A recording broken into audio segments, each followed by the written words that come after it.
관리를 진짜 요새 열심히 하고 있거든요. 또 역류성 식도염이 오고. 운동 강사 입장에서 버틸만 해요? 완전요. 저는 안 먹고. 이렇게 저는 이걸 추천받고 했는데. 읽으셨어요? 아, 대충. 대충. 알았어. 안녕하세요. 오늘은 시작하자마자 선생님들 나이를 여쭤보려고 합니다. 어떻게 되시나요? 저는 36. 바뀐 법으로는 35살입니다. 오케이, 그러면은 저희 35으로 갈까요? 네. 네. 선생님은요? 바뀐 법으로는 33살입니다. 저도 35. 30대 중반인 저희가 노화에 조금 관심을 갖기 시작을 해서 같은 책을 읽고 얘기를 해보려고 하는데요. 본인이 좀 노화와 가까워진다, 노화를 좀 고민해야 된다, 이런 일들이 있나요? 체력이 예전 같지 않아요. 저도 체력이 안 돼요. 가장 어리지만 아. 체력은 제가 제일 안 좋을 거라고 자부합니다. 저는 사실 체력이나 이런 거는 솔직히 말해서 10대, 20대를 지나 지금이 제일 좋거든요. 그래서 그런 거에서 체감하는 건 없는데 저는 피부. 아. 그래서 피부 관리를 진짜 요새 열심히 하고 있거든요. 제가 확연히 느끼는 게 뭐냐면 배란이 힘들어요. 아. 저는 좀 생리통이 심한 편이었어요. 네. 생리 기간 때가 힘들었지 그 중간에 무언가가 느껴진다거나 불편감이 없었는데 요즘에는 배란을 한다는 게 느껴지고 어렵다는 게 느껴지고 진짜 난소 쪽이 사이드가 조금 불편하다는 걸 느껴요.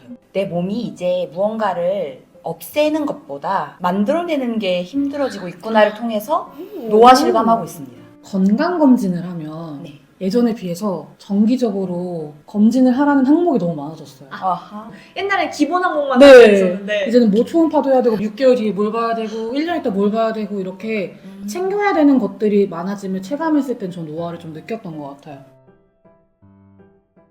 옛날에는 노화에 반하는 것이 유행이었다면 지금은 그렇게 우리가 반대하고 거부하고 거절할 대상이 아니라 조금 천천히 가는 거를 추구하는 게 요즘에 대세인 것 같더라고요. 그래서 저희가 선택한 이 책도 노화 공부라고 담백함이 마음에 들어서 같이 읽어봤으면 좋겠다라고 생각을 했고, 또 요즘에 인기 있는 책 중에 하나가 저속 노화 식단이고, 노화를 천천히 할 수 있는 방법, 건강하게 할 수 있는 방법이 요새 또 추구하는 바인 것 같더라고요. 그러기 위해서는 우리가 먼저 노화가 뭔지는 정의를 해봐야 될 것 같아요. 여기서는 일단 노화는 뭐야 라고 하나로 설명을 하는 게 아니라 노화를 설명하는 학설들에 대해서 쭉 열거를 해줘요. 그러면 우리가 그거를 다 아느냐 모르느냐의 문제가 아니라 내가 생각하는 노화는 무엇이냐가 중요하구나 라고 저는 이 책을 읽으면서 생각을 했거든요. 더 오래 살고 싶다에 대한 목표는 저는 없어요. 단지 내가 삶을 어디까지 살지 모르겠지만 그냥 건강하게 살다가 딱 죽고 싶다. 저도 너무 공감하는 게 저는 간접적인 경험들이 좀 있어요. 요양병원에 잠깐 일했던 적이 있었거든요. 그때 되게 괴로웠어요. 그 현상을 유지하는 보존적 치료가 진짜 많이 들어가거든요. 근데 이렇게 관절이 구축되면 안 되니까 아프시다는데 굳이 해야 돼요. 정말 건강을 유지하면서 나이 들고 싶다라는 생각을 많이 느끼고 그랬던 것 같아요. 사실 30세부터는 이미 노화가 시작이 되고 있는 거죠. 그쵸. 네, 저희는 노화가 진행 중입니다. 그래서 뭐 많이들 얘기하는 게 배가 나오기 시작하고 골밀도가 떨어지고 체력이 떨어지고 근력이 떨어지고 이런 것들이 노화다. 그리고 노화는 누구나 겪는 일들이니까 되게 당연한 거다 라고 얘기를 하잖아요. 근데 그게 당연한가? 질문을 던져보는 거죠. 나는 당연히 체력이 떨어져, 당연히 안 건강한 거지, 이렇게 받아들일 것인가? 부터 시작을 하는 것 같아요. 암에 걸린다거나 아니면 뇌졸중으로 쓰러진다거나 하는 그것들도 우리가 조금 예방을 할 수 있는 또는 지연시킬 수 있는 그런 거라고 이 책에서는 얘기를 하고 있거든요. 저의 습관을 바꿀 수 있는 좋은 근거가 돼줬어요. 이렇다면 나 바꿀 수 있겠다. 습관 바꾸기 어렵잖아요. 그러니까. 이러이러한 이유로 이렇게 되는 거야 라고 정확한 근거를 제시해줘서 당장 바꿔야겠는데? 라고 저를 설득해줘서 좋았어요. 저는 그렇게 설득을 당해서 몇 년째 하고 있는 게 간헐적 단식이거든요. 맞아. 전 책 한 권을 읽고 네. 아침을 무조건 먹어야 됐던 사람에서 그냥 지금은 사실 지금도 공복이에요. 저희 네. 오후 3시가 가까워지잖아요. 네. 그게 아무렇지도 않은 사람이 돼서 지금 4년, 5년 하고 있거든요. 설득이 간헐적 됐으니까 단식이. 그게 어려운 일이 아닌 거예요. 그래서 저는 지금 선생님이 말씀하신 그 부분이 되게 궁금하거든요. 네. 저 무슨 일이 있으면 잠을 줄이는 방법을 택해요. 왜냐면 제가 가용할 수 있는 건 잠밖에 없는 거예요. 스스로 줄일 수 있고 늘릴 수 있는 게. 근데 여기서는 멜라토닌에 대한 이야기를 하면서 잠을 줄이면 안 되는 이유에 대해서도 저를 설득해줘요. 이 책을 알게 되고 그때부터 잠 절대 사수한 지 2주 됐습니다. 오. 진짜 7시간은 꼭 사수하고 있어요. 그럼 일단 저는 궁금한 게 노화와 잠이 관련이 있다고? 이거랑요. 네. 잠과 멜라토닌은 무슨 관계야? 이 부분이 궁금하거든요. 멜라토닌 드시는 분 보신 적 없으세요? 없어. 타트 체리 맞나? 아. 그거는 많이 드시는 거 아, 봤어요. 거기 들어있어요? 그러니까 수면을 연결돼 도와주는 있다고. 것 중에서 타트체리가 작년에도 유행했었고 그리고 실제로 제 친구들의 부모님들은 멜라토닌 섭취하세요? 네, 오. 되게 많이 받고 유용하다라는 거는 저는 몇 년 전부터 들어왔거든요. 근데 정확하게는 몰랐던 거죠. 저는 주변에서 멜라토닌 이야기를 해준 적이 없어서 다큐멘터리에서나 들을 법한 생로병사. 생로병사에서 들을 법한 단어였어서 이 멜라토닌이 나와야 뭐 성장 호르몬이 촉진되고 휴식할 수 있다 이 정도로만 간단하게 알고 있었는데 항산화 물질이란 표현이 진짜 좀 충격이었어요. 항산화 물질? 노화를 일으키는 거는 활성산소래요. 이 활성산소가 적정한 농도가 유지되면 건강하겠지만 대부분 적정한 농도를 초과하는 활동을 하고 있다는 거예요, 현대인이. 그러면 이 농도를 조절해주는 게 너무 중요한데 그런 농도를 조절하는 게 멜라토닌의 역할이라는 거예요. 잠을 자게 되면 활성산소를 좀 중화시켜주고 상처받았던 세포들을 다시 회복하게 해주고 그래서 아니 너무 중요하잖아. 잠을 자면서 이런 것들을 하고 있었네. 그냥 단순히 졸려서 자는 잠이 아니고 내가 하고 싶은 것을 잘하기 위해서는 회복이 필요한데 멜라토닌이 그걸 도와주고 있었네 하면서 그럼 이거 낮잠도 돼요? 낮잠은 안 돼요. 단순히 빛이 있다 없다의 유무가 아니라 시상하부에 생체시계라는 게 있어서 밤은 어떻고 낮은 어떻고 이런 것을 관장하는 게 있고 그 관장에 따라서 멜라토닌이 분비되는 거라서 낮에 잔다고 해서 나오지는 않는다고 해요. 사실 되게 자연스러운 일이네요. 그거. 낮에 활동하고 밤에 네. 자고 그걸 지키면 멜라토닌은 나와주는 거고 네. 나와주면 활성산소 알아서 사라지는 거. 처리해주는 거고 건강하게 살 수 있는 것이다. 그 일주기 리듬 읽으셨을 때 어땠어요? 반성 많이 했죠. 잠깐만. 완성 안 했는데. 일주일 리듬을 먼저 설명해 주세요. 활동적으로 일해야 되는 낮에는 부신피질 호르몬이 분비가 된대요. 그래서 체온이 상승하고 에너지 대사를 활발하게 활동을 하는 거예요. 그때 최고의 집중력, 활력이 진해진대요. 그럼 밤이 되면은 대사 활동이 줄이고 면역력을 강화하면서 피로 물질들이 분해하고 제거하는 이런 거를 일주기 변화라고 한다고 하더라고요. 저는 일주기 리듬이라는 걸 들어는 봤어요. 그냥 낮에 활동하고 밤엔 잘 자야지 이 정도로만 이해를 했었는데 이걸 보면서 전 정말 다르게 살고 있다는 걸 느꼈거든요. 우리 몸의 생체 시계가 이 태양이 돌아가는 시계랑 잘 동기화가 돼야 건강하다는 거잖아요. 맞아요. 네. 근데 저는 야행성 인간이어서 낮에는 좀 처지세요? 네. 밤처럼? 네. 지금은 좀 살아있어요. 부신피질 호르몬 문제 있다. 저는 이걸 보면서 선생님들은 이 일주일 리듬을 잘 지키고 살아가시나? 나는 이거에 있어서 노화 준비가 좀 잘 안 돼 있구나 이런 생각을 했거든요. 그래서 저는 여기서 설득을 당했거든요. 오, 저는 진짜 잘 맞추고 사는 것 같아요. 제 생체 리듬과 태양시계. 근데 어느 정도냐면요. 지금 겨울이 돼가잖아요. 네. 태양이 뜨는 시간이 조금씩 늦어지죠. 네. 저 기상 시간도 조금씩 늦어져요. 아 진짜요? 네, 전 알람을 안 켜고 동기화가 돼 있는 자거든요. 거예요. 그래서 보통 여름엔 한 5시면 눈을 뜨고요. 겨울 지금은 6시쯤에 눈을 뜨는데 아마 한겨울이 되면은 6시 반은 돼야 제 연락 받으실 거예요. 너무 신기하다. 네, 그쵸. 신기하죠. 그래서 저는 이게 되게 잘 맞는 것 같고 그걸 좀 추구하는 사람이기도 해요. 알람 없이 일어나는 게 건강하지. 당연히 중요한 일이 있을 때는 저도 맞추고 자지만 그래도 6시, 7시에 일어나는 게 아무런 제 몸에 스트레스가 아닌 정도로는 좀 유지하고 살고 싶어 하고 그렇게 노력해요.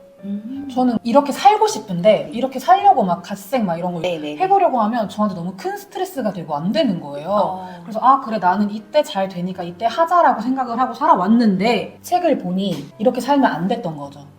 근데 좀 그런 생각이 들어요. 저는 제가 이런 사람이지만 이런 사람을 만나면 그렇게 사는 게 건강하지 않을까? 왜냐면 생체 리듬이 그러하니까 라고 늘 얘기를 해왔거든요. 근데 또 이 책뿐만 아니라 많은 논문들을 보면 밤낮이 바뀐 사람들한테는 만성 피로감이나 암, 복통 이 모든 것들의 위험이 증가된다고 하니 뭔가를 추천하기도 어렵고 다만 그걸 했을 때 내 정신적 스트레스와 내가 체감하는 노화와 이걸 좀 비교해봐서 선택을 할 수 있을까? 라는 생각은 들어요. 왜냐면 저는 이게 저한테 건강하다는 느낌이 있어서 하는 거라서. 저는 그래서 이제 이거 하려고요. 오! 설득된 거죠. 네, 설득이 당했어요. 근데 확실히 저 이 잠 절대 사수한다고 했잖아요. 7시간. 되게 또렷하고 좋은 결정을 하게 돼요. 운동 강사 입장에서 버틸만 해요? 아니요. 완전요. 저는 안 먹어요. 저는 이걸 추천받고 했는데 이만큼 읽으셨어요? 대충. 아, 대충! 알았어. 근데 공복이 너무 길지 않아요? 짧은 날도 있어요. 그거에 강박이 없어요, 저는. 오늘 16시간, 뭐 내일 24시간 이걸 정해놓고 하는 게 아니라 좀 배 덜 고파? 그러면은 더 가지 뭐 이렇게 하고 좀 배고파? 그럼 먹어요. 저는 간헐적 단식을 하고 있긴 하거든요. 근데 제가 너무 스트레스를 받는 거예요. 네. 16시간 하면 위산이 분비되고 하고 속이 너무 쓰리고 스트레스 받는다 그랬더니 그러면 선생님이 마지막 식사를 한 다음에서부터 공복을 재라는 거예요.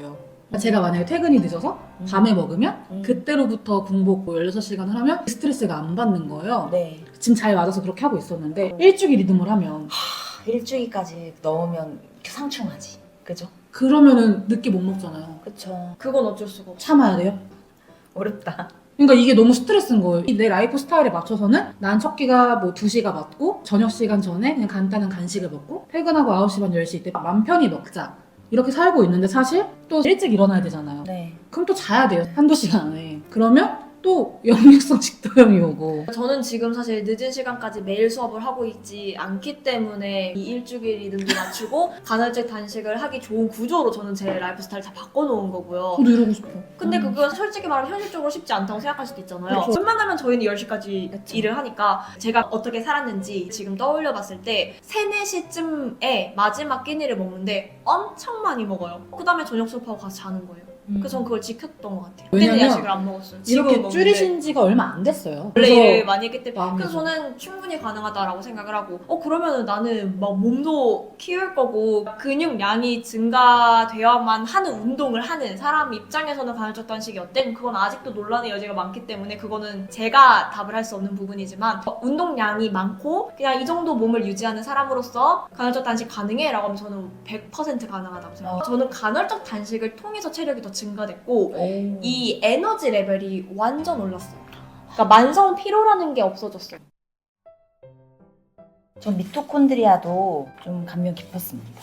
어떤 역할을 하는 무엇인가요? 여기서도 멜라토닌 얘기가 나오거든요. 미토콘드리아가 세포 내에서 다시 에너지를 생산하는데 중요한 역할을 한다는 거 알고 있잖아요. 미토콘드리아 기능을 잘 할 수 있게 하는 게 코엔자임 Q10과 멜라토닌. 근데 코엔자임 Q10 뭔가 정확히는 모르지만 되게 익숙하지 않아요? 노랗고 말랑말랑 뭐 이렇게 광고했던 거 싹 지나가잖아요. 그래서 항산화를 말할 때 코엔자임 Q10을 되게 많이 홍보했던 거구나 이거를 알았고 여기서 멜라토닌이 또 한 번 나와요. 미토콘드리아의 활동과 에너지 생성에 도움을 주는 게 또 멜라토닌이고 잠인 거예요. 그래서 다시 한번 수면 절대 지켜 저를 각성하게 했습니다. 그 다음에 나오는 게 제가 절대 지킬 수 없는 저칼로리의 건강한 식단. 일단 그 짧은 문장 안에 저칼로리와 건강 둘 다를 지킬 수가 없어서 저 오늘 얘기해서 되게 충격적인 게 누구보다 워너비 몸매인 한임쌤이 되게 그렇게 막강하게 먹는다고 또 건강하지 않은 식단을 먹는다고 좀 상상이 안 가거든요. 네. 되게 아보카도 연어과일 것 같은 햄버거 과시. 햄버거, 피자, 피자, 그전 그- 치킨. 네. 전 모든 끼니를 사실 쿠팡이츠랑 배민으로 먹거든요. 아 정말요? 모든 끼니를 VVVIP일걸요. VVVIP걸요? 그러면 그때그때 먹고 싶은 배달 음식을 드시는 편인가요? 네, 근데 거기에 이제 간헐적 단식을 하는 거고요. 맞아요. 그리고 칼로리 소모는 운동으로 많이 해결하는 편이고. 근데 제가 느꼈어요. 운동량이 많아요. 어마어마하죠. 네, 심각해요. 근데 그것도 있는데 네. 제가 세 끼를 먹었을 때와 이렇게 거대한 한 끼를 먹었을 때의 나의 그런 외형적인 네. 모습을 생각을 해보면 이게 훨씬 스트레스가 적은 거예요. 음. 그렇게 세 끼를 챙겨 먹을 때는 막 닭가슴살도 먹고 조금 먹고 이렇게 노력을 아무리 해도 이걸 유지하는 게 너무 어려웠고 스트레스였는데 지금 그렇게 몇 년을 살아도 비슷한 걸 보니 이만큼 먹어도 되는구나. 아, 이렇게 되니까 약간 정신적으로는 괜찮아. 네, 왜냐면 저는 폭식증을 겪었던 사람이라서 치료도 받았고 네. 그렇기 때문에 항상 먹는 거에 대한 스트레스가 늘 있었거든요. 그리고 폭식증은 어쨌든 재발률이 굉장히 높아요. 그래서 내가 어느 날 갑자기 걸렸던 것처럼 재발을 하면 어떡하지에 대한 공포가 있었는데 간헐적 단식을 시작하고 나서 그 공포가 없어져서 인생에서 아주 큰 부분이 해결이 된 거거든요. 근데 지금은 괜찮은데 세포 입장에서는 거대한 활성산소를 계속 처리하고 있는 거예요. 어떻게 보면 엄청난 휘발유를 먹는 배기량이 큰 수입차일 수 있는 거예요. 안에 엔진 쪽이나 이런 데서 많이 닳고 있을 수도 있다. 사람들이 항상 그랬거든요. 너는 피 검사 받으면 아마 끈적해서 피 못 뽑을 거라고. 근데 그게 너무 맞는 말 같았거든요. 너무 나쁜 걸 많이 먹고 매일 마카롱 라떼. 그러니까 진짜 난 당밖에 안 먹고 사는구나 이랬는데 이제 네 그래도 간헐적 단식을 시작하게 됐던 게 인슐린 수치를 낮출 수 있다라는 것. 그래서 네. 내가 그걸 공복으로 인해서 할 수 있다는 거기에 되게 확 빠졌던 거였거든요. 그래서 내가 내 몸에 해주는 되게 유일한 건강한 부분이에요. 공복을 유지해주는 것. 그래서 선생님이 말씀하신 것처럼 진짜 배기량이 크게 뭔가 에너지 확 쏟고 다시 채우고 이거를 너무 인정을 하지만 쉽지 않아요. 소식이 너무 어려워요. 저도 소식 어려워요. 저는 입이 여기 안에 짧나요? 짧은 편이에요. 진짜 너무 먹고 싶은 건 많고 먹기 위해 살고 진짜 진심이거든요 음식에. 근데 그걸 다 못 먹어요. 저도 식탐도 많고 먹을 줄도 알아요. 너무 잘 먹어요. 조금 차 사이즈를 줄여자. 저 한 대 맞았거든요. 뭐예요? 그리스 시인의 한 문구가 있어요. 바보들은 절반이 전체를 능가한다는 사실을 모른다. 음식을 아끼고 적절하게 먹는 것이 얼마나 복된 일인지. 제가 바보거든요.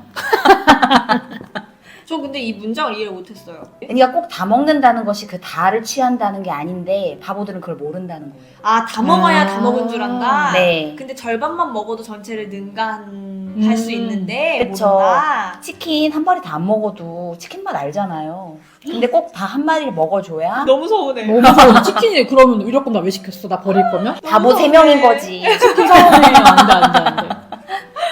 환경 오염은 안 돼. 맞아. 음식 쓰레기 안 돼. 조지 워싱턴. 오래 살려면 무엇보다 먼저 식욕을 절제해야 돼. 미안해요. 그 일주기 리듬을 꼭 맞춰보려고 합니다. 그래서 건강한 생체 리듬을 한번 가져보겠다. 네. 몇 시기에 주무실 건가요? 오. 12시 안에 자고 네. 7시에 일어나는 삶을 살아볼게요. 알겠습니다. 저는 저칼로리 식단은 할 수 있을 것 같아요. 오. 책에서 나왔던 방법인데요. 제가 먹었던 양에서 20% 정도만 제한해 보래요.